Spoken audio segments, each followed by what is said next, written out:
welcome to the latest episode of Book Time with Elvis, and our latest installment of Short Stories Saturday. Today I have a rather humorous story for you from a master of the humorous short story, and that is Hector Hugh Munro, better known as Saki. Munro was born in Burma in 1870, and he took to writing, and as I said, he is widely regarded as a master of the humorous short story genre. He's very similar perhaps to the likes of O. Henry, Dorothy Parker, and he was widely influenced by Lewis Carroll, Rudyard Kipling, Oscar Wilde. People then say he went on to influence other greats such as A. A. Milne, P.G. Wodehouse, and Noel Coward even. He published his works in newspapers and in articles and that kind of thing. Sadly, though, of course, when Britain went to war in the First World War, Saki joined up to fight, and he was sadly killed in November 1916. He was only 45 years old, so he would have had a lot more work in him. He wrote several short stories featuring his hero Clovis Sangrail, as well as Reginald. There's a book, I believe, Stories of Reginald and Reginald in Russia. And our story today comes from the collection The Toys of Peace and Other Papers, and it is called Mark. So the picking of it isn't entirely random. When I looked at the contents, it of course jumped out at me, so I thought, well, I might as well choose that one. So please, let's enjoy this week's installment of Short Story Saturday. Mark by Saki. Augustus Mellowkent was a novelist with a future. That is to say, a limited but increasing number of people read his books, and there seemed good reason to suppose that if he steadily continued to turn out novels year by year, a progressively increasing circle of readers would acquire the Mellowkent habit and demand his works from the libraries and bookstalls. At the instigation of his publisher, he had discarded the baptismal Augustus and taken the front name of Mark. Women like a name that suggests someone strong and silent, able but unwilling to answer questions. Augustus merely suggests idle splendor, but such a name as Mark Mellowkent, besides being alliterative, conjures up a vision of someone strong and beautiful and good, a sort of blend of Georges Carpentier and Reverend What's-His-Name. One morning in December, Augustus sat in his writing room at work on the third chapter of his 8th novel. He had described at some length, for the benefit of those who could not imagine it, what a rectory garden looks like in July. He was now engaged in describing at greater length the feelings of a young girl, daughter of a long line of rectors and archdeacons, when she discovers for the first time that the postman is attractive. Their eyes met for a brief moment, as he handed her 2 circulars and the fat wrapper-bound bulk of the East Essex News. Their eyes met for the merest fraction of a second, yet nothing could ever be quite the same again. Cost what it might, she felt that she must speak, must break the intolerable, unreal silence that had fallen on them. "How is your mother's rheumatism?" she said. The author's labours were cut short by the sudden intrusion of a maidservant. "A gentleman to see you, sir," said the maid, handing a card with the name Caiaphas Dwelf inscribed on it. "Says it's important." Mellowkent hesitated and yielded. The importance of the visitor's mission was probably illusory, but he had never met anyone with the name of Caiaphas before. It would be at least a new experience. Mr. Dwelf was a man of indefinite age.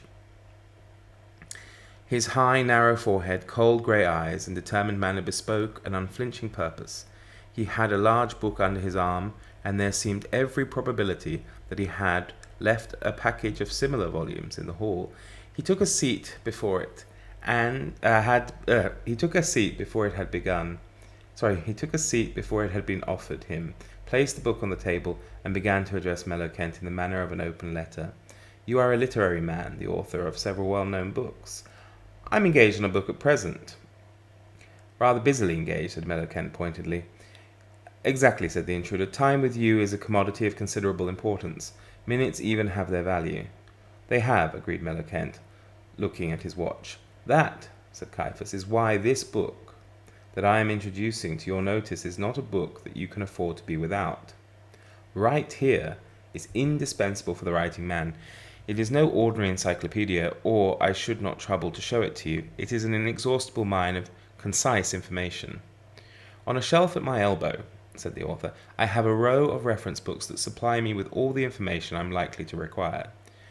Here, persisted the would-be salesman, you have it all in one compact volume, no matter what the subject may be which you wish to look up, or the fact you desire to verify. Right here gives you all that you want to know in the briefest and most enlightening form. Historical reference, for instance, career of John Huss, let's say. Here we are. Huss, John, celebrated religious reformer, born 1369, burned at Constance 1415, the Emperor Sigismund universally blamed. If he had been burnt in these days, every one would have suspected the suffragettes, observed Mellowkent.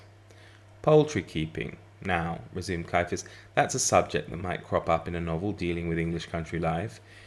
Here we have all about it. The leghorn as egg producer, lack of maternal instinct in the Minorca, gapes in chickens, its cause and cure, ducklings for the early market, how fattened. There you see, there it all is, nothing lacking. Except the maternal instinct of the Minorca, and that you could hardly be expected to supply. Sporting records, that's important too. Now, how many men, sporting men even, are there who can say offhand what horse won the Derby in any particular year? Now, it's just a little thing of that sort. My dear sir, interrupted Mellowkent, there are at least 4 men in my club who cannot only tell me what horse won in any given year, but what horse ought to have won and why it didn't. If your book could supply a method for protecting one from information of that sort, it would do more than anything you have yet claimed for it. Geography, said Caiaphas imperturbably. That's a thing that a busy man writing at high pressure may easily make a slip over. Only the other day a well-known author made the Volga flow into the Black Sea instead of the Caspian. Now, with this book on a polished rosewood stand behind you there reposes a reliable and up-to-date atlas, said Mellowkent, and now I must really ask you to be going. An atlas, said Caiaphas, gives merely the chart of the river's course and indicates the principal towns that it passes. Now, right here gives you the scenery, traffic, ferryboat charges, the prevalent types of fish, boatmen's slang terms, and hours of sailing of the principal river steamers. It gives you... Mellowkent sat and watched the hard-featured, resolute, pitiless salesman as he sat doggedly in the chair wherein he had installed himself, unflinchingly extolling the merits of his undesired wares. A spirit of wistful emulation took possession of the author. Why could he not live up to the cold, stern name he had adopted? Why must he sit here weekly and listen to this weary, unconvincing tirade? Why could he not be Mark Mellowkent for a few brief moments and meet this man on level terms? A sudden inspiration flashed across his. Have you read my last book, The Cageless Linnet? He asked. I don't read novels, said Caiaphas tersely. Oh, but you ought to read this one. Everyone ought to, exclaimed Mellowkent, fishing the book down from a shelf, published at 6 shillings. You can have it at 4 and 6. There is a bit in chapter 5 that I feel sure you would like, where Emma is alone in the birch copse waiting for Harold Huntington. That is the man her family wanted to marry. She really wants to marry him too, but she does not discover that till chapter 15. Listen. Far as the eye could stretch, rolled the mauve and purple billows of heather, lit up here and there with the glowing yellow of gorse and broom, and edged round with the delicate greys and silver and green of the young birch trees. Tiny blue and brown butterflies fluttered above the fronds of heather, revelling in the sunlight, and overhead the larks were singing, as only larks can sing.